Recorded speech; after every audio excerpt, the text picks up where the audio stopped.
Hey everyone, Ashley May and Mike Beer here with the Daily Racing Form. We're going to take a look at race number 11, the nightcap this Saturday out at Santa Anita. It's the Cal Cup Oaks. And just like this entire card, this was carded for a week ago. And the other races, in terms of the stakes races that we covered, Mike, they weren't affected. But there is a little bit of a difference here with the fact that Musical Number was supposed to be in the main body of the field a week ago and now is on the AEs, which has entered kind of a new face here into this race, the number 8, Me So Fancy. Yeah, a new face who feels like she's probably a contender too in the 8 Me So Fancy. So we'll see. Yeah, the race changed a little bit, but what hasn't changed, and we talked about this last week when we looked at it originally, Ashley, this is a really good race. Really interesting horses in here, and it just feels like one of those races where you want to take a little extra time maybe and sort of search out for some prices. Because I think a lot of different horses could win here. We'll take a look here at the Time Form US pace projections for the Cal Cup Oaks, and you can see a fast pace is projected with the 6, Take Another Card. Might show some early foot. We'll dive into why I say might in a little bit. The 7, We the Hobby, though, a horse that's been very forward in those 3 turf tries, and even more towards the outside. The 11, Pablos Appeal. This is a horse that's going to transition from the dirt to the turf, but was pretty close to decent fractions last time out. Yeah, that's true enough. I mean, I thought this pace was pretty hard to decipher. I guess we'll see if the 6 gets out of the gate this time. If she does, you'd expect her to show some speed. I mean, I thought there were several candidates to go forward. Actually, I think one of those is the horse on the rail. Less is more. Horse has run twice on turf and has shown speed both times. You mentioned less is more. We'll take a look at her most recent effort as we dive into a replay where she ends up being second best here. But who's the winner? Hey Jesse, who she also has to face again this upcoming Saturday. And I know it's a maiden race, but I think for her, it was interesting to see her stretch out from 6 furlongs at Santa Anita to a mile at Del Mar. And she fought a lot harder. And I don't think the stretch out was bad for her. I don't think it was either, but she did probably have the best trip in the race here, on the lead, not going super fast, and ultimately she was no match for Hey Jesse, who's also back in this field. So she's a maiden on the way in here.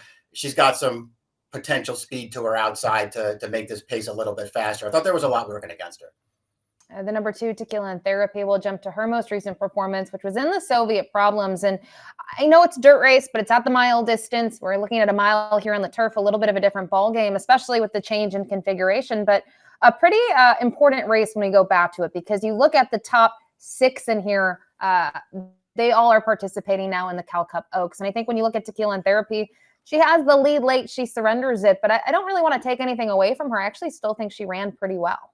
Yeah, I do too. Another one who just, Hey Jesse is the gray there, who's going to run over her late in this race, and she's back in this field. So she doesn't have to deal with, but listen, I thought Tequila Therapy ran fine in this race, and ultimately I just think she's a better turf horse. I say that realizing that she won a stakes race on the dirt 2 starts back. I think she's better on the grass. The Surfer Girl, she had really no chance in there, that grade 3 against Thought Process. But the maiden win before that at Del Mar, I thought she ran great in there. I think she's going to get a good trip in this race. The 3, Sunset Grazing, a little bit of a wild card in here, is yet to try turf in the career. And worse, that it started the career sprinting. And I will say, though, in her last 2 at Pleasanton, she seems like the stretch on a distance has been just fine for her. She's won both of them. But a little bit concerning are the fractions of those races, Mike. I mean, very, very slow, basically crawling, especially last time out. Yeah, it seems like she has a little bit of ability, if nothing else. But yeah, there's a lot. There are so many questions that she has to answer here regarding, class and surface, and maybe even more than those 2 things, the pace, because she's been on 2 really slow paces in the 2 recent wins, and they're going to go way faster in here. The Four Big Suare actually exited that same race as Sunset Grazing. Now, this filly, though, is going to get blinkers on. Prior to that was sprinting. And I just wonder, from an equipment change sort of perspective, does she have a little bit of upside? I would think they would help because she was so far back. But again, a little bit of a tough sell for me, just knowing there's really nothing on turf here yet. And from a pedigree perspective, I don't know what your thoughts were. I don't necessarily love the pedigree going on grass. Yeah, it's a little bit mixed. I mean, there is some turf in the second generation here, which was the only thing that got me interested in her. She has won twice on the dirt. I mean, I do think she has a little bit of talent. There were plenty of questions to go around here. She's obviously going to have to improve quite a bit to contend with these horses, but she's also going to be a huge price. The 5 Chile Philly was a huge price last time out in the Soviet Problems, and chased the pace and just I think doesn't like the dirt. I think that's a fair assessment now in the 2 dirt tries that we've seen. But 2 starts back, I thought this is a filly that got a really nice setup going a mile on the turf at Santa Anita, where she seemed to be more comfortable being a little bit closer to the action early and just making one run. Yeah, I wonder how much she can improve switching back to turf here. I think she's one of the wild cards in the race because I think you're 100% right. Forget about the 2 dirt races. She's probably just not as good on that surface. I thought when Tequila Therapy beat her at Del Mar and the turf debut, I thought she was terrible in that race, but she was way better winning her next start. The 6, Take Another Card. We'll take a look at her last out and her only performance to date. And we're going to start here at the start, Mike. I mean, this is a filly that gets left. She sort of walks out of the starting gate. She's towards the back of the pack and pretty aggressive after this, though, to get into a good position. Yeah, I mean, obviously the break, wasn't good. After that, she just did everything right in this race and made a huge run just to get into contention. And here's the stretch. I mean, she just runs right over the top of these horses and wins, very easily. This is a 6 furlong race. She's got to stretch out now, and she's got to move up in class. I think it's pretty apparent, though, just from going back and watching that full replay of the debut. This filly can run. She's really talented. She might be the horse to beat here. And it's worth noting that I think when we talk about, kind of sort of reopening the entries in the redraw here, she benefits drastically. This is a horse that would have had, I believe, post 12 now kind of splits that, is in the middle of the starting gate with post 6. The number 7, We the Hobby, one in here for Peter Miller, a maiden in the field who's really tried sprinting to this point, tried the dirt on debut, then switched this one to turf. And I think while she's obviously drastically improved, some concerns about her going long. And if you like Take Another Card, I don't know if you really love We the Hobby in here. Yeah, we just saw her in that replay that we just watched, and she was one of those horses that Take Another Card just ran right over the top of in the stretch there. She's just going to have to run way better than that on the stretch out.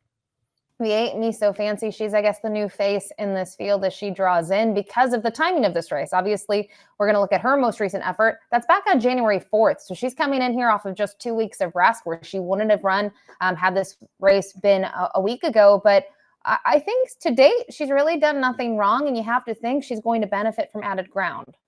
Yeah, I think she is too. I mean, she's a half sister to a horse who won a grade 2 going long on the grass. So it just feels like more distance is really going to benefit her. They debuted her going 5. That was way too short for her. It seemed like, I mean, she was under a hard ride as soon as the gate opened, chasing that pace, and then she just couldn't quite get there. I thought she took a huge step forward last time, and she's a threat to improve again. The 9, Grateful My Love, in here for Michael McCarthy. She's a maiden in this spot. She's tried just the dirt to this point in her career, but she's shown some glimpses of ability, especially 2 back when she missed by just a nose. And then last time out, she stretched out to 2 turns. And I think she ran all right, kind of when you look at the trip that she got. She hasn't had things easy to this point. Yeah, I agree. I hate the trip that she got last time when she finished 4th as the favorite. I think she ran way better than it looks on paper. She's talented. I'm a fan of hers. I don't know if I want to necessarily take some kind of short price on her again as they switch surfaces. I mean, there's a little turf pedigree here. I don't love her pedigree, but I don't hate it. I just see Pratt taking the mount here off of a pretty tough trip last time. I just feel like there's going to be money coming her way in here. I wouldn't take a short price on her, but I'm a fan of hers. I think she's pretty good. The 10, Hey Jessie, this one for Sean McCarthy. She's done very little wrong to this point in her career. Now, we've already looked at her last 2. We saw her when she was able to win on the turf at Del Mar, going a mile, and then more recently a mile at Los Al in the Soviet Problems. And she's shown a little bit of versatility in terms of fractions. I think comparable races, even though they're different surfaces, and she can be a little bit further back, maybe 4 or 5 lengths off the pace, or she can stalk and be in that good sort of spot early on. And probably, I would say, a horse that's going to be maybe, I don't know, top 2 in terms of favoritism when the gates open. I think she probably should be. I mean, we'll see. She is one of those horses. You're right. You pointed out like her running style. I mean, a competitive pace probably helps her as much as it helps anyone in the field. I really liked her win on the turf 2 starts back. I thought she ran even better in the Soviet Problem last time. We saw the finish that she put in that day. Have no issues with them coming back to turf with her in here. She's a major, major player. And then we have the 11, Pablos Appealing for Doug O'Neill, a 2-time winner, both of those races on the dirt at Del Mar. Another one trying a surface change in here, which the barn actually does pretty well with their first-time turf runners. And Pablos maybe numbers not as strong as that stat, but you have to think Doug O'Neill might know what he's doing here with the offspring of Pablo. Yeah, we'll see. I like her dirt form for sure, and so I do think she's talented enough to go with these horses if she handles the surface switch here. And I was a little bit more concerned about that, Ashley. I don't know if you had any thoughts about her pedigree. I looked it up. I thought it was all dirt. Yeah, it's a little bit of a tough sell when you look at the mare. She tried the turf once. It was the end of her career, and the kind of offspring here, Putt for Dough, really hasn't done much on the turf in her career, 0 for 6. So it was a little tough for me to maybe go all in here or even really look at the 11. Pavel is appealing. The 12 in the air tonight. Another one, similar story, trying the turf for the first time, but a very consistent filly. She's won twice in her career. That was off the get-go when we saw her debut at Santa Anita and then at Del Mar, and since then, been in some tough spots. She tried the grade 2 Oakley, if you look at who she faced, but again, another one facing some of those similar rivals once again. Yeah, and if nothing else, I mean, at least in my opinion, she just, as the distances have gotten longer, she hasn't gotten better. I don't care about the Oakley 3-back, but those last 2 starts back in with Calbreds, I thought she had every chance to win both of those races, and she wasn't good enough in the late stages either time. And I can't say that I love her switching to turf. And then just for the mention here, the 13 musical number is the also eligible. She was originally in the main body of the field, and feel a little bit bad for her connections in here. I don't know how the redraw sort of process works when you have to reopen entries or if there's exceptions made, but clearly there wasn't one, and she's going to have to hope for a scratch. And I bring her up for a couple of reasons. She's been an interesting type to this point in her career, but I know originally when we did this, Mike, you kind of liked her here. There's some turf pedigree that suggests that she could take another step forward. Yeah, originally when she was in the body, I thought she was super interesting at a price, and I wanted to actually bet her.